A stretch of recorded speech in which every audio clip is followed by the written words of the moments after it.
Greetings, story lovers. Thank you for tuning in to Cheating Tales Lab today. Your presence makes these stories worth sharing, and we've got an intriguing one for you.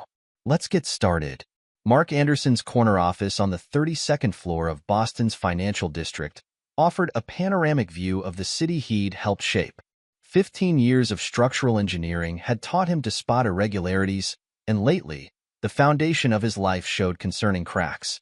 He scrolled through Sarah's recent credit card statements, noting the pattern of business lunches at Bastille Kitchen and Les Belier. $300 for lunch seemed excessive, even for client meetings. Sarah had always been careful with expenses before, documenting every client interaction meticulously for her PR firm's records. "Mr. Anderson?" His assistant's voice crackled through the intercom. "The contractors from the Berkshire site are here. Send them in." Mark minimized the browser window, his expression neutral as three men entered, led by Mike Reeves, their foreman. About the support beams, Reeves began, shuffling papers nervously. "We've had to make some adjustments to the original plans." Mark leaned back, studying the man's averted gaze. "Adjustments that added $40,000 to our budget? Material costs have gone up, and with the specifications Mr. Mitchell provided." "James Mitchell is a real estate agent," Mark interrupted, his voice carrying the kind of quiet authority that made others instinctively straighten their posture. "He doesn't provide structural specifications." "That's my job." The meeting ended with Reeves promising revised quotes, but Mark had seen enough. The contractors, supposedly James Mitchell's trusted team, had attempted 3 major shortcuts in the past month alone. As a structural engineer, he'd caught issues that could have compromised the entire building's integrity. That evening, rather than heading home, Mark drove to their Beacon Hill townhouse. Sarah's text had been predictable. Emergency with the Carlton account. Don't wait up. Love you. The house felt different now, each room holding memories he questioned. Had Sarah been laughing at him all along? Had her recent enthusiasm for redecorating been preparation for someone else's taste? In his home office, Mark began the task he'd been postponing, organizing decades of paperwork. Sarah had been oddly insistent about him clearing out the clutter, especially after she'd hired a professional organizer last month. The leather-bound volume caught his attention immediately. Unlike his engineering journals, this one bore no title on its spine. Sarah had always kept her current diary in her bedside drawer, a habit as consistent as her morning yoga routine. Finding an old one tucked among his college memorabilia felt like discovering a miscalculated load-bearing point in a blueprint. The early entries matched his memories. September 15th, 2020. "Mark surprised me with Hamilton tickets tonight. He remembered how much I wanted to see it. Sometimes I can't believe how lucky I am. He's always thinking ahead, planning for our future. Most men would have spent their inheritance on themselves, but Mark's investing it all in our dreams." Then came the shift, 2 years ago. April 15th, 2022. "First meeting with James Mitchell about vacation properties today. He's everything Mark isn't. Spontaneous, passionate, alive. When he showed me the lakefront listings, his hand brushed mine, and I felt more in that moment than I have in years of Mark's careful planning. The entries grew more frequent, more detailed. May 3rd, 2022. "James understands me in ways Mark never has. Today at Les Belier, in our private dining room, we talked for hours about dreams, about escape. He thinks I'm wasting my talent playing the dutiful wife. Says with my PR skills and his real estate connections, we could build an empire. June 20th, 2022. "David's lake house is perfect for our meetings. He's been so helpful, keeping our secret.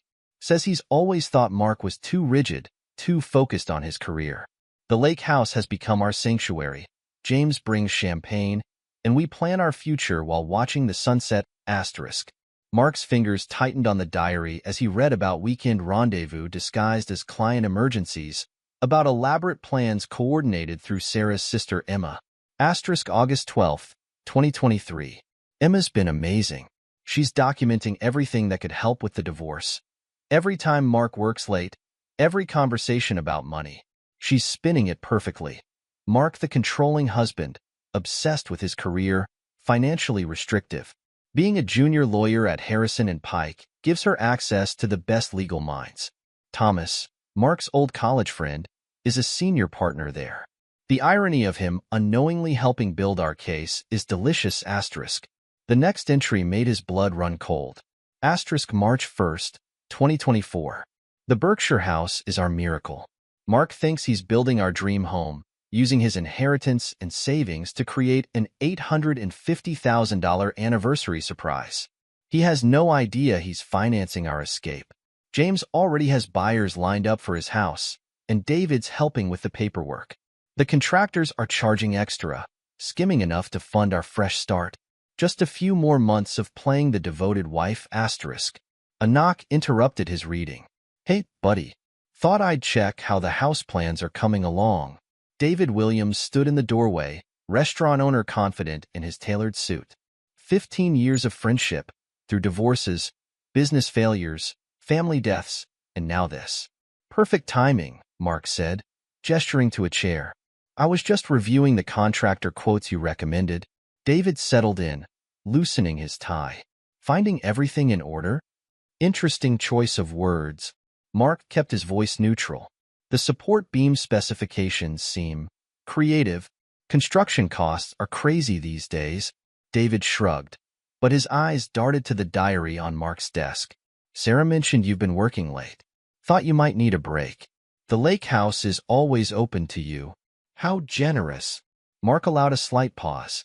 "It's been getting a lot of use lately, I hear." A flicker of tension crossed David's face. "Regular maintenance. You know how old properties are." "I do."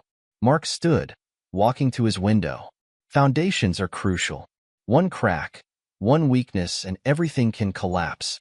David made his excuse and left shortly after, his usual smooth confidence noticeably shaken. That evening, Sarah's sister Emma hosted a dinner celebrating her upcoming promotion to junior partner at Harrison & Pike. Mark watched the performance unfold around him. Emma, radiant in designer businesswear, subtly documented every time he checked his work phone. "Mark, you must be so proud of the Berkshire house," she probed. "Such a big investment. Sarah says you've been quite particular about the budget." Sarah touched his arm with practiced concern. "Honey, you've barely touched your wine. Is everything okay at work?" He watched her hand brush James Mitchell's as she reached for her glass, saw the quick exchange of glances. James had arrived halfway through dinner, claiming he was just dropping off some property papers. His tan looked fresh, probably from the weekend at David's lake house that Sarah had claimed was a PR conference. "Everything's fine," Mark replied, raising his glass. "Just thinking about the future. To new beginnings." They all clinked glasses, none of them realizing what his toast really meant. The diary in his briefcase held their secrets, their plans, their betrayals. But Mark Anderson held something far more valuable, the element of surprise.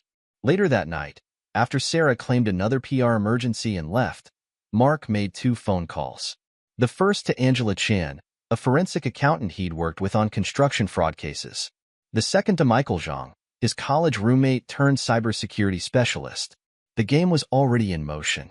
Sarah, James, David, Emma. They built their plan assuming Mark was too trusting, too absorbed in his work to notice. They never considered that the same analytical mind that found flaws in building designs might also see the cracks in their perfect plot. Their mistake wasn't in betraying him. Their mistake was in underestimating him. Mark looked out over the Boston skyline, his reflection hard and determined in the glass. Tomorrow, the dismantling would begin.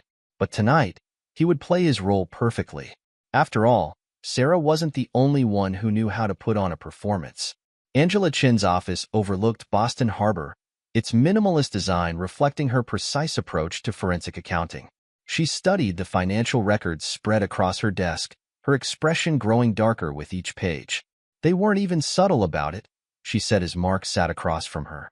"Your wife's been siphoning money through a series of transactions disguised as PR firm expenses. Look at these event planning charges from David's restaurant." Mark leaned forward, examining the documents. "How much?"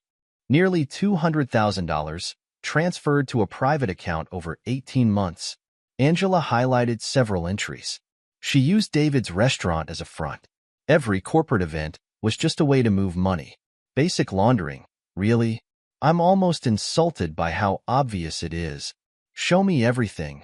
Angela pulled up detailed spreadsheets on her monitor. Monthly transfers, all under the reporting threshold.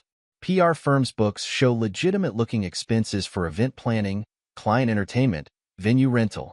But cross-reference with David's restaurant records. She clicked through several documents. No actual events. Just paper trails and fake invoices. Documentation? Everything's here.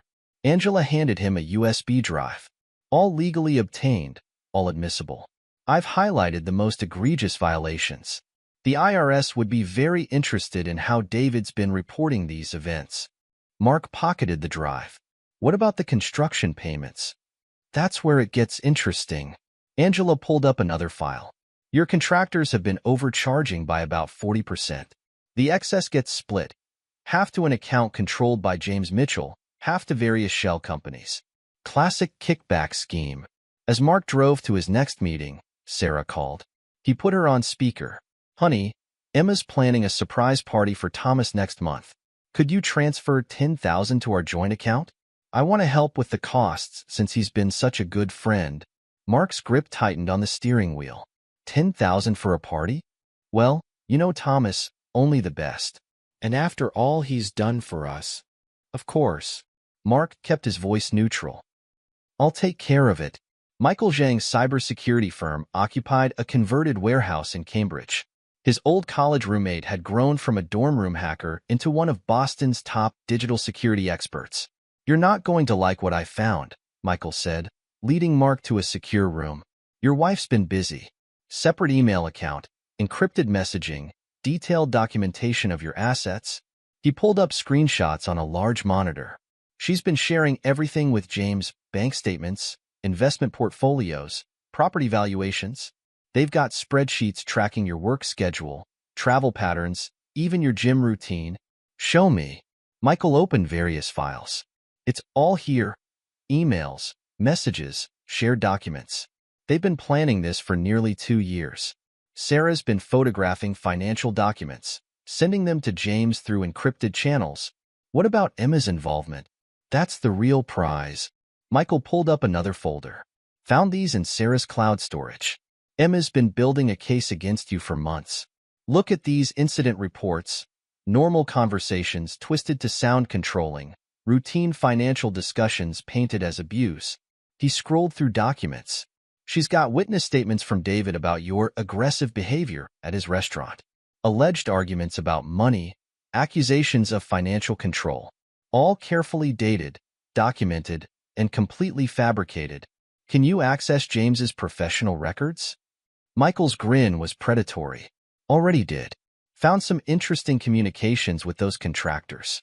Also discovered he's been using his firm's client database to identify potential properties for their future business ventures. Highly illegal. Everything documented? Completely. All obtained through legal channels. Shared accounts, joint devices, cloud storage you had access to. Nothing that can't be used in court or sent to regulatory bodies. Mark spent the next week compiling evidence. He created detailed reports of James's ethical violations, undervalued property comparisons, contractor kickbacks, misuse of client information. Each document was meticulously organized, every allegation supported by hard evidence. One morning, Sarah mentioned a client crisis requiring her immediate attention. Mark tracked her phone's location to David's lake house. Through the restaurant's security cameras, which Michael had accessed legally due to Mark's part ownership in the business, a detail Sarah had forgotten, he watched David create fake event planning receipts. That afternoon, Mark sent anonymous reports to the State Real Estate Board and James's firm's ethics committee. He attached proof of the construction crew's fraudulent practices to a complaint to the State Contractors Board. Emma made her move a week later, scheduling lunch to discuss her concerns about his behavior. Mark, as your sister-in-law and a lawyer, I feel obligated to address some patterns I've noticed, she began, her practiced concern almost convincing. Mark activated the recording app on his phone, legally, as they were in a public place. What patterns would those be? There have been incidents. Sarah's mentioned feeling financially restricted. And David's told me about some concerning behavior at his restaurant. Really?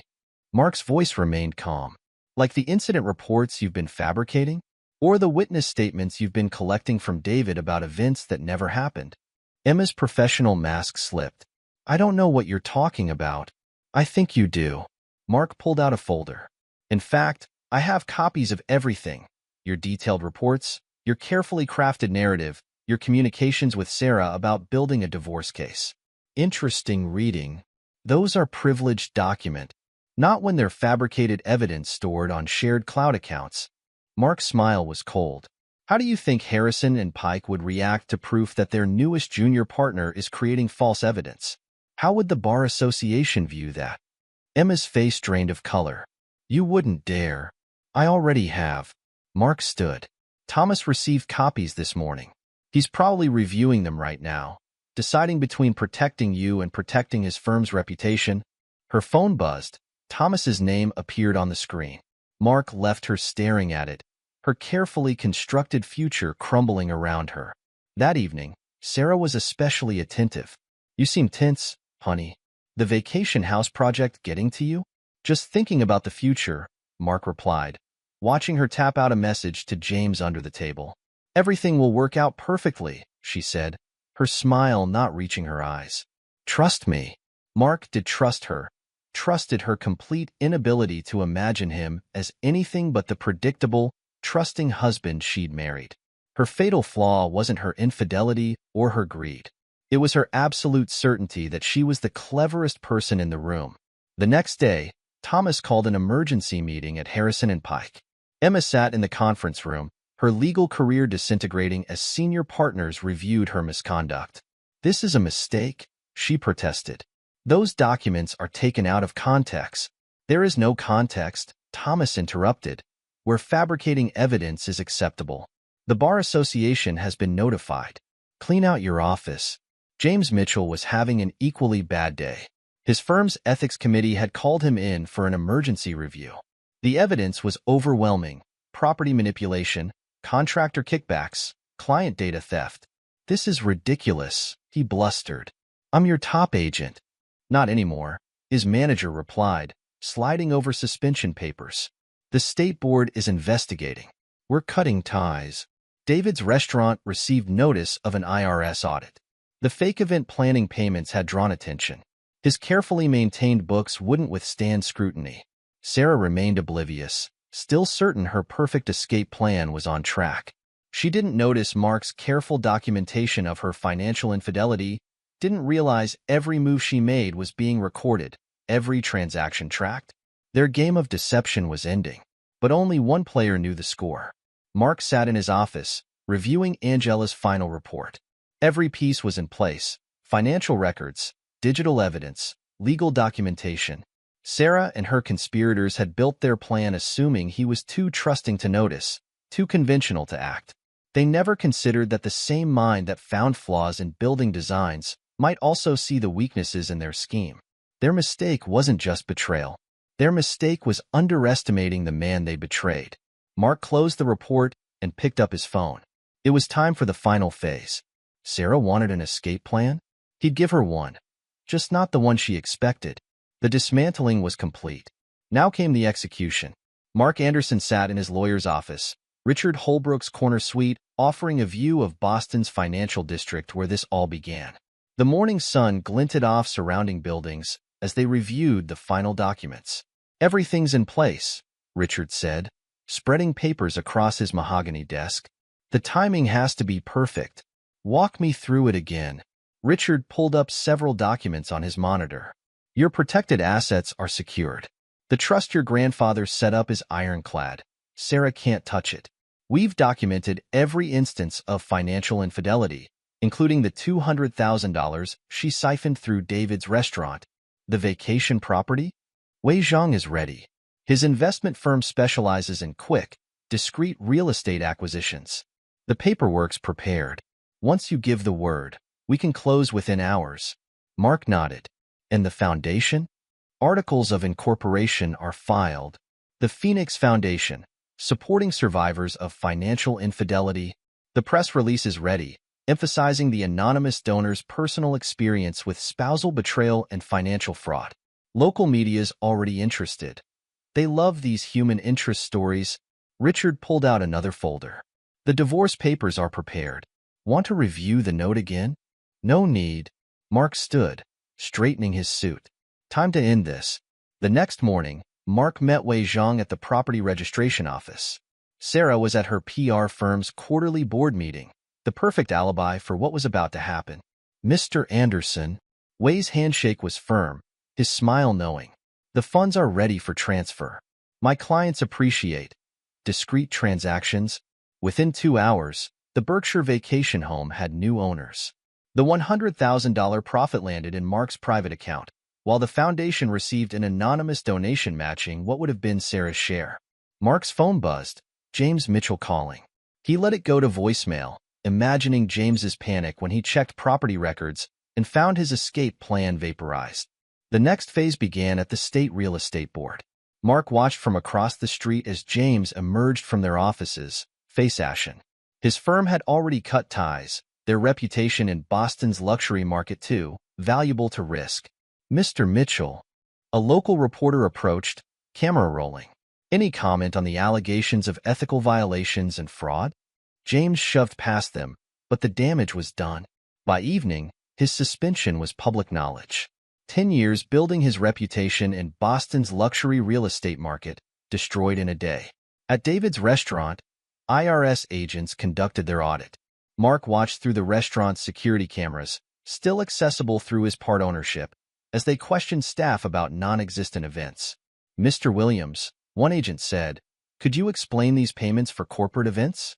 We can't find any corresponding bookings. David's usual smooth confidence crumbled. There must be some mistake. Several $100,000 worth of mistakes? Sarah's carefully constructed exit strategy was unraveling thread by thread. Her hidden funds were frozen pending investigation. Emma's legal career lay in ruins. David's restaurant faced crippling scrutiny. Mark's phone buzzed again. Sarah this time.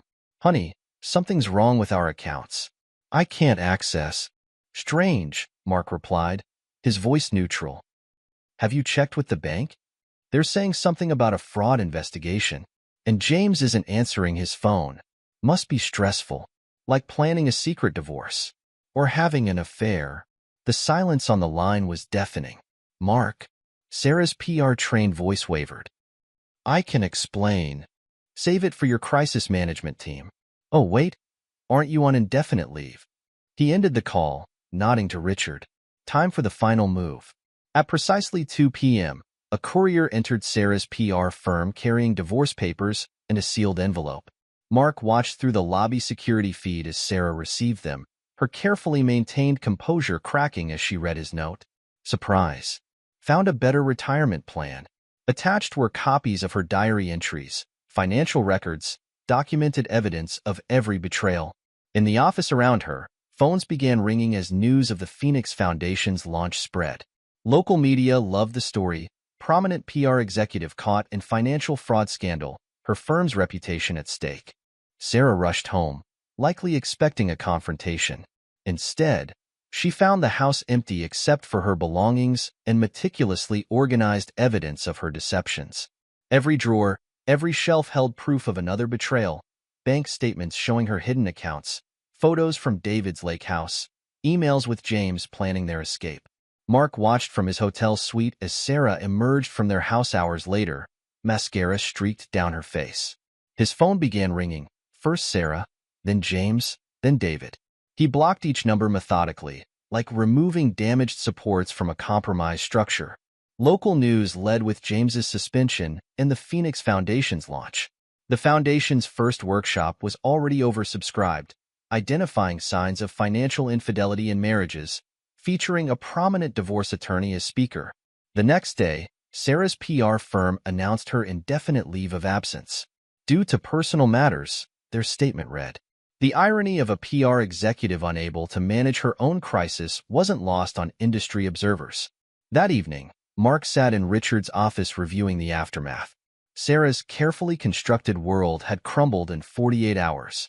No house, no hidden funds, no lover's escape plan. James was facing professional ruin, David's restaurant was under investigation, and Emma's legal career was finished before it began. Ready for the next phase? Richard asked. No next phase, Mark replied, standing. I don't need to watch them suffer. I just needed them to lose everything they tried to take from me. He left their destroyed lives behind, their desperate calls and messages unanswered. They thought him a fool, too trusting to notice their betrayal. Instead, they'd learned too late that trust, once broken, becomes a weapon in the right hands. 3 days later, Mark checked into a mountain resort, watching snow fall outside his window. His phone contained a single new message from Claire Richardson, an award-winning architect whose sustainable luxury designs had caught his attention. Heard about your renovation work. Interested in collaboration? Mark smiled, but didn't respond immediately. He had time now. Time to build something new, something better, from the ruins of betrayal. After all, the best revenge wasn't just destroying the old, but creating something stronger in its place. The diary sat in his safe, no longer a record of betrayal but a reminder that endings are just new beginnings in disguise. Sarah, James, David. They'd gambled everything on his blind trust and lost everything to his calculated justice. Sometimes, Mark reflected, the perfect revenge isn't about getting even. It's about getting ahead, about turning betrayal into opportunity. His new life wouldn't include luxury vacation homes or elaborate exit strategies. Instead, it would be built on something far more valuable, the knowledge that he hadn't just survived their betrayal. He'd turned it into his triumph. The mountain cabin's great room offered a panoramic view of snow-capped peaks, the late autumn sun casting long shadows across Mark Anderson's drafting table. The modest three-bedroom structure bore little resemblance to the ostentatious Berkshire house that had almost become his prison. Every beam, every angle reflected his engineering expertise. Not a showcase of wealth, but a testament to precision. The integration of passive solar heating is remarkable, Claire Richardson said, studying the blueprints for their latest joint project. The award-winning architect had reached out 6 months ago, intrigued by his renovation work. Most engineers focus on structure without considering environmental impact. Most architects focus on aesthetics without considering structural integrity, Mark countered, earning a knowing smile from Claire. Their professional collaboration had evolved naturally, built on mutual respect and brutal honesty, a refreshing change from his past. The leather-bound diary sat in his office safe, not as a reminder of betrayal but as insurance against any attempts at reputation rehabilitation. Sarah had tried that route already, hiring a crisis management firm in Chicago to paint herself as the victim of a controlling husband. The diary's contents, combined with financial records, had shut down that narrative quickly. Sarah's move to Chicago had been less an escape than a retreat. Her PR career, once marked by crisis management for Fortune 500 companies, had devolved into handling social media for mid-tier businesses. The scandal had followed her. Potential clients tended to question hiring a PR executive who couldn't manage her own public disgrace. James Mitchell's fall had been even more dramatic. From selling luxury Boston properties to hawking timeshares in Florida represented more than a geographic relocation. It was a professional free fall. His real estate license suspension in Massachusetts had made headlines in industry publications. Now he spent his days convincing retirees to buy fractional ownership in aging beachfront condos, his designer suits replaced by off-the-rack polyester.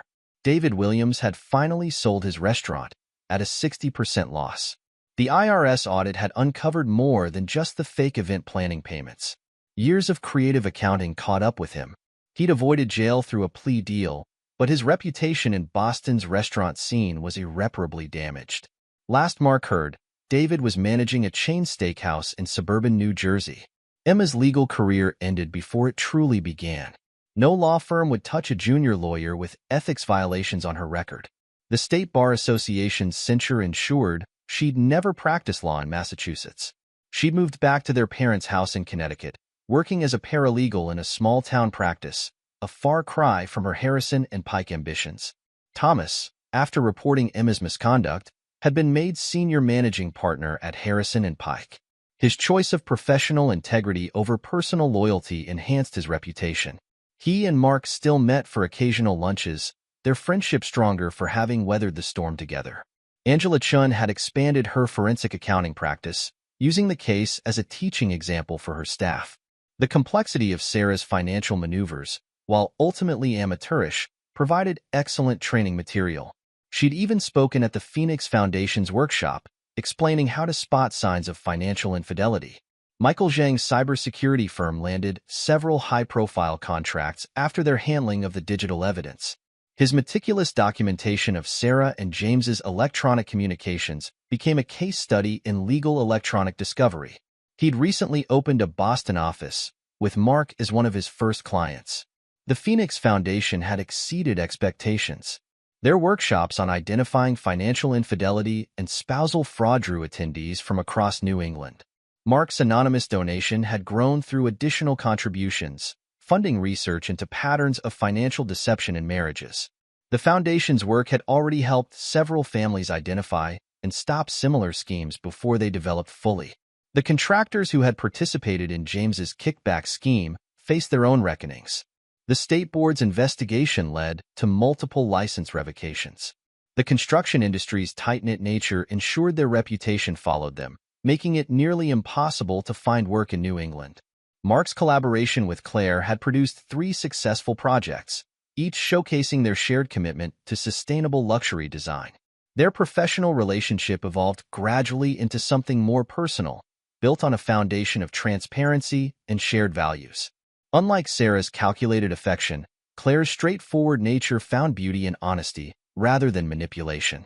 The mountain cabin, though smaller than the Berkshire house, offered something far more valuable: peace.